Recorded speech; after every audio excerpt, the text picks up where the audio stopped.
Hit it and let's go. Good to go. And welcome. I'm Lee Hendee, and I'm here alongside of David Frizzell, who will be presenting a concert here at the Murphy Theater in Wilmington, Ohio tonight.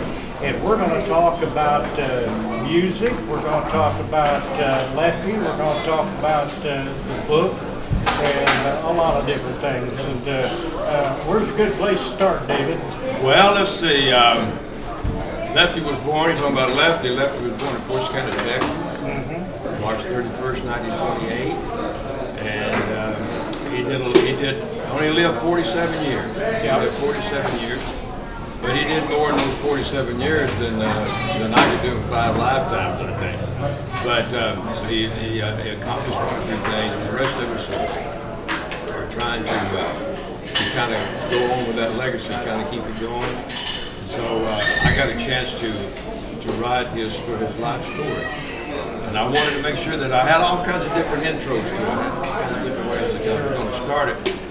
But then when I really started thinking about it, stuff out there, I'll just start it when he was born. That'd be a good spot. That's a good place. So that's what we did. We wrote his story from the time he took his first breath until he took his last. How many charted hits did Lefty have? He had a bunch. He had probably 50 or 60 charted hits. He had, I think he had 16, I could be wrong. I think he had about 16 top 10s, and he had 6 number 1s. Wow. He, for some of the most remembered hits, are always laid with your kisses, and if you've got the money, I've got the time. Exactly, yeah. And songs that have not only been Lefty songs, they've been recorded by other people down through the years. Absolutely. And you know what's kind of important too is that there's sometimes songs are more than just a number 1 song. Right. Sometimes there's songs called act breakers.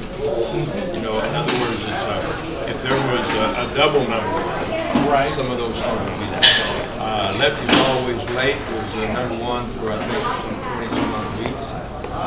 And you're lucky now if you get a song that goes number 1, period, but it goes for even 1 week. Right. It's kind of outstanding.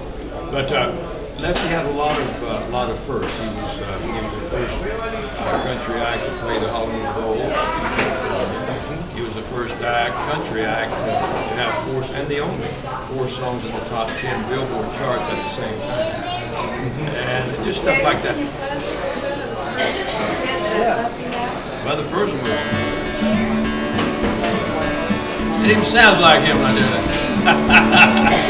If you got the money, I've got the time to hold on to and yes, it's gonna happen. Baby, people can't like leave my own wreck behind. If you got the money, I got the time. Ain't no use to tarry. Let's start out tonight and we'll spread the truth. Oh, real all the way down the line. If you got the money, I got the bag. Outstanding. That might have been a little quick about it. Yeah.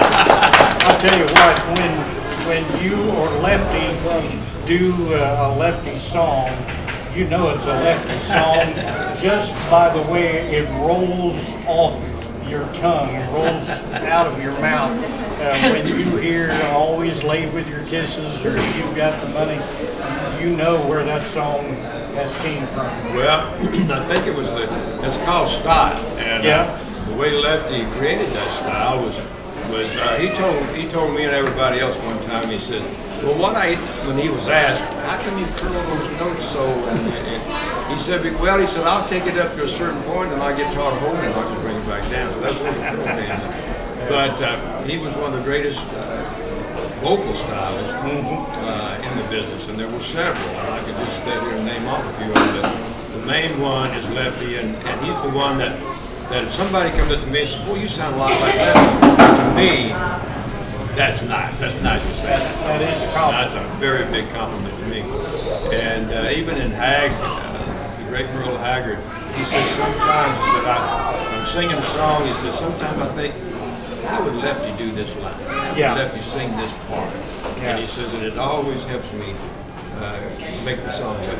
Yeah, and that's in the book. I think that's probably the book. That's a quote out of a book that Merle said that he could wonder how Lefty would do it. I'll tell you one thing though, if we, even today, if we want somebody to sound like Lefty, the closest to Lefty, it would be Merle.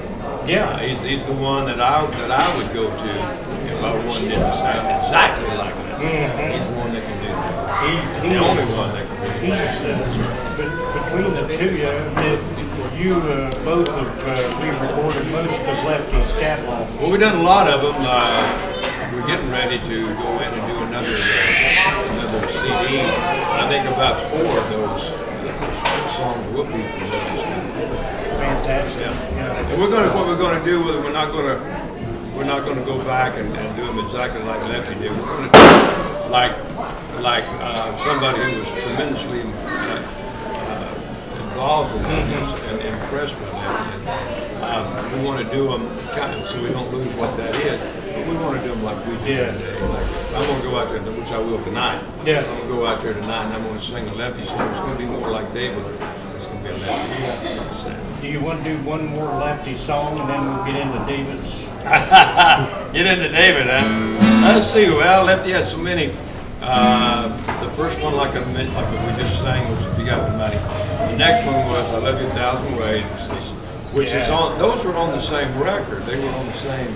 In those days, when Lefty first came out in 1950, they had. They were still putting. They quit putting out 78s. You know, 33 and a third. 78s? Yeah. 33 and a third. LP. Yeah, that's right. 33. Then the 45. And then the 78s. But they were putting out. What am I trying to think? 45 A and B. I'm sorry. 45. The 45. Yeah. The 45. There'd be a side and a B side. And a lot of times they would take what they had considered to be an A song. This is going to be the one we're going to promote. And then they'll put something else on the B side. Right. And a lot of times, in his case, they would both promote. Right. Like in the case of the first one, If You Got the Money at the time. And on the B side, I Love You a Thousand Ways. Right. Number 1. And then he went doing that for a while. And we mentioned Merle a few minutes ago. When he first came out, he was doing something. Right. A B side. I'll get out of your way for a minute. Oh, we're going to do one? Go ahead. All right, see. I love you. I believe in swear it's true, darling, you're the only one. I think of you of the past, all I love you out the days to come. I'll be nice and sweet to you, and no more. Prove I love you every day, all kinds of ways. Darling, please wait till I'm free. There'll be a change, great change made in me. I'll be true, there'll never be a day.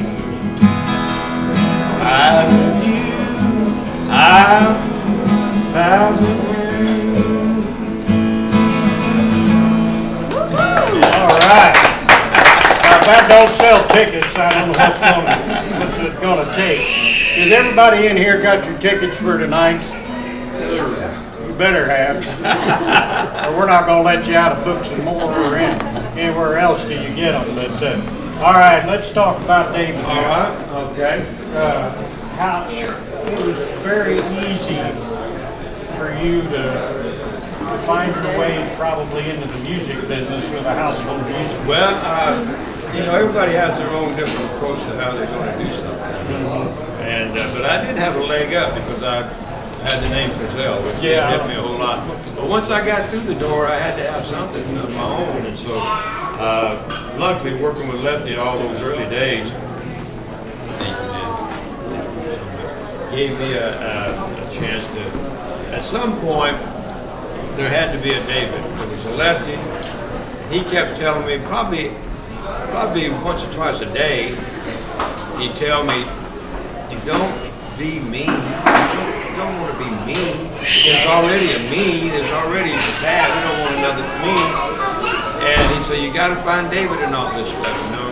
And I remember one time I was in the house and I was playing the guitar and I was carrying over. And he walked through and he looked down at me and on his way through the room and he says, "We don't need another Bob Dylan either." So he just wanted me to be me. And somewhere along the line of all those early days of touring with Lefty and touring with the greats of that day, when I'm talking about greats of that day, I'm talking about Carl Smith, Johnny Cash, Johnny Horton, Hank Thompson, Ray Price. Those are the people we were, Hank Snow, all those people we toured with. The whole Hall of Fame. Everybody, the whole body, and I was the only one, you know, out there. But Gotta remember Ernest somewhere around all Tubb. that, I found who I was. Ernest Tubb. Ernest Tubb, one of my heroes. Ernest Tubb, Yes, absolutely one of my heroes. One of the very last performances of Ernest Tubb in his lifetime was on this very stage here. Is that right? Oh, that's incredible. Yeah. But I remember I was in Reno. I was out of Sparksville Valley, and I was doing some shows at a place there called the Shy Clowns. And many years, well, it was '75, and Lefty had just passed away, and I was up there doing some shows out at Reno area. And Ernest was coming in. He was the next act coming in. So he came in a night early, and all the boys in the band came down to see my last show. And Ernest was sick, and so he couldn't come down. And after my show, I was called to the phone, and it was Ernest himself on the phone. And he told me, he said how sorry he was about Lefty's passing, but that he as sick as he was, he took the time to call me and tell me to carry it on, you know, keep the legacy going. And so I've done everything I'm still doing it. I'm still keeping it going. And we'll pass that on one day. And but right now we're still out here doing it. How did you find that first real song, the one that was your breakthrough? You know, on the charts? I thought I had found it several times. Yeah. I said, "This is it. This is the one." And finding that elusive #1 record, and you don't know that when you just hear a demo or something, you know, you just hear something, and you don't know what's actually going to click or what isn't. But you gotta have a heart for it. You gotta have something. You gotta know yourself a little bit. So what can you do to make this work? But when I heard a song called "You're the Reason God Made Oklahoma," I was already working with Shelley West. She was playing bass guitar in the band. Yep. And I thought we had a pretty good one if I could get her to sing the other half of it. Yeah. So I did that, and we sang it, and I thought this is the one. We finally found the one. And then the record label that we had signed to do that album with, they called albums in those days. The time we got the album ready to go, they folded up. So there was no place to put the record. It took a little while for our producer Snuff Garrett to find us a record label, and it had to do with Clint Eastwood. Clint Eastwood heard the song "You're the Reason God Made Oklahoma," and he said his exact words when he heard it. He said, "Man, that's a Pistols." He said, "I'll put that in my next movie." And so Snuff Garrett was there with him. He said, "I'll need one better. If you'll help me with it, I'll give you half of it." So Frizzell and West was actually born at that particular. There you go. And that was a #1 hit. #1 in 1981. It was also Song of the Year, nominated for a Grammy, and all that stuff. Pretty nice when your first song would do all of that. That's right. That's off to a pretty good start. Off to a pretty good start. And then I think a few years ago, CMT had 100 of the greatest duets. 100 greatest duets. And and Oklahoma came in #6. Yeah. And Shelley West was sitting there with me, And I looked over her and she says, "You've heard the expression, I'm on cloud 9?" She said, "I'm on cloud 6." And from there, I guess you moved down the line, up the line, wherever you want to say. You found a song called "I'm Gonna Hire a Oh my Wino." goodness gracious. Yeah, I tell you what, we were riding real high off of the Oklahoma song. And we were doing about 20, 25 dates a month off of that one song. And just everywhere. We were wearing them buses out there, you know. And I remember back in the day when I was riding with Lefty, we was riding in cars. Yeah. But, you know, we couldn't put that one in the buses. Yeah. So anyway, I'd be setting up, the driver would be driving, I'd be setting up in the buddy seat. And I'd be listening to cassettes. They were sending us cassettes of possible new songs. And I'd take it and I'd listen to it on that phone. I'd take it if I didn't like it, I'd throw it on my shoulder. And some of the guys in the band would take them tapes and use them for themselves, you know. Re-record over them, you know. Right. So I just throw them on my shoulder. And I took that when I heard that one. Well, I didn't throw that one over my shoulder. I took that one, Wayne Blackwell, the songwriter. Yeah. And I put it back in and I played it again. Would you turn the guitar around so I can You want to see the the name on that guitar? Yeah, buddy. Move your I was arm. on the radio at that time. There. And I heard that. Thank you. I'll let them get their picture here. I got it. Everybody had that guitar. So would a lot of people, I'm sure. I don't blame you. I like that. But Anybody want to get an autograph? Do you need to go to work? Want to get your autograph? Okay. David autographs some. when I first heard that song come out, I was on the radio on 50,000 watt FM, and I heard that title, or read that title in Billboard, and that song was coming out. I said, "You've got to be kidding me. I'm going to hire a wino to decorate our house." You know that song? And I loved it. When that song came out, it just kind of took hold immediately, and ended up being the most played song that year. And we also, BMI sends out plaques for over a million airplay, and so we got a plaque for over a million airplay for it. That's a lot of airplay. You know, it's a million of them. So by now it's got about 4 or 5 million. I would say so. Yeah. Because you're still playing it, right? Yeah, You're playing in your house. You still playing? You playing it? Yeah. Everybody. We're going to start counting though. Yeah, you need to count them, and you need to send in the royalties for it. Exactly. Exactly. I'm not going to get you to play much else, only I want to talk about this. This is something kind of special, really special, and I know you'll play this tonight. It's called "Say Hello to Heaven." Really? That was a song, this particular song, "Say Hello to Heaven," was brought to me by a fellow named Buddy Height, one of the most creative people that I've met in my lifetime. Actually, I've met a bunch of them, but he's one of them. And he said, "David, I just want to hear you sing this song." We never talked about doing anything with it. He just wanted to hear me sing it. So I did listen to it, and I liked it, and it immediately made me think of something that was close to my family.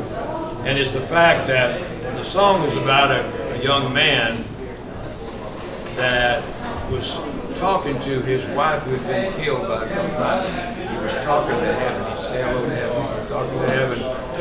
She was in heaven. He's talking to her. And so he's asking her to tell Jesus to bring us where you are. We just want to be with you. You know, we miss you so much, man. But it reminded me that my niece, who was 32 years old that night, she was born 32 years old that night. My sister had a little birthday party for her, and she was going home. She said, "I'll Fort Worth, Texas." She was headed home, and she went through a light, a green light, and a car coming from the other direction ran the red light, hit her, and killed her. She was 32 years old, mother of 2. And what still gives me the chills is when I think about she was killed at 11:19 p.m. and 32 years to the minute she was born. Wow. She was born at 11:19 p.m.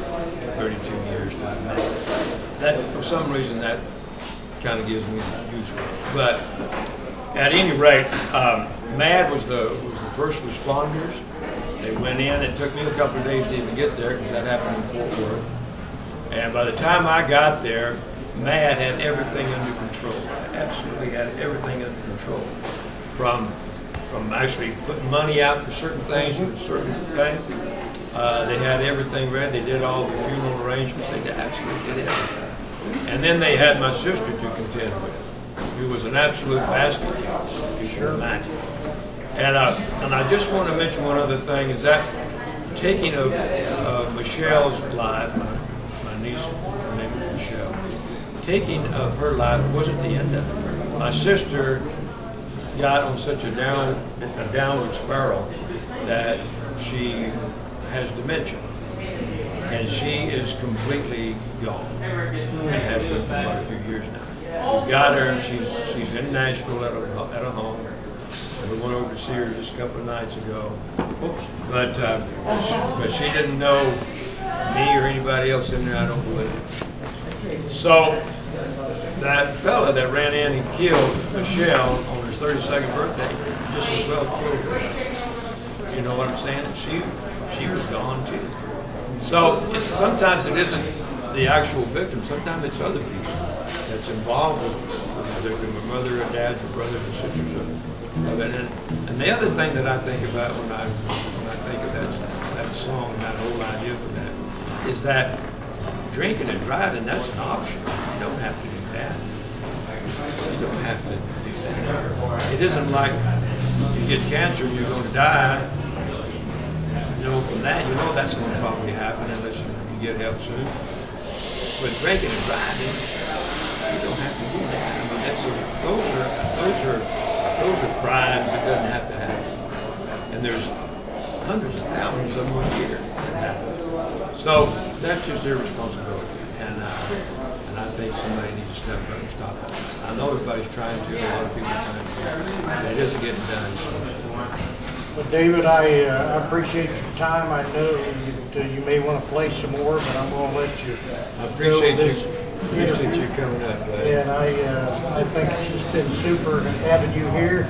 Welcome to Wilmington. Appreciate it. What a beautiful, great night. It's a beautiful town. We drove through it a few minutes, drove into it a few minutes ago. Of course, was following Joe over here, and my son Jonathan, who's taking the pictures here. And for the first time, they let us right where we were supposed to go. Probably was the first time. How about that? Yeah. I just checked. May have been the first time. I'm not sure. No, but we're going to have a great show tonight. And I just want to mention one other thing, is that the Lefty saga is still out there. Lefty Frizzell is still going. Lefty Frizzell, we've written screenplays on this book. Yeah. We're hoping to do a major motion picture of the life of the great Lefty Frizzell. We are so excited about how good the response is from this audio book, and we're excited about it. And we're not through. When I decided to write Lefty's Bible, I told myself we were going to do three things. We're going to write the book, did that. We're going to do the audio book, did that. I don't know where it is, but we did it. Anyway, and then there's got to be a motion picture of it. And I don't care if it's just a home movie. It's got to be a good one. You know, I mean, from a home movie to the major motion picture, that's just what I want. So it looks like we may have a chance to do it. So Fantastic. Well, thanks, I David. appreciate you, buddy. And Thank you. we'll talk to you, and I want to get this signed, but that'll take care of it for now. I will sign that for you. Very good. How about Lefty's Bible?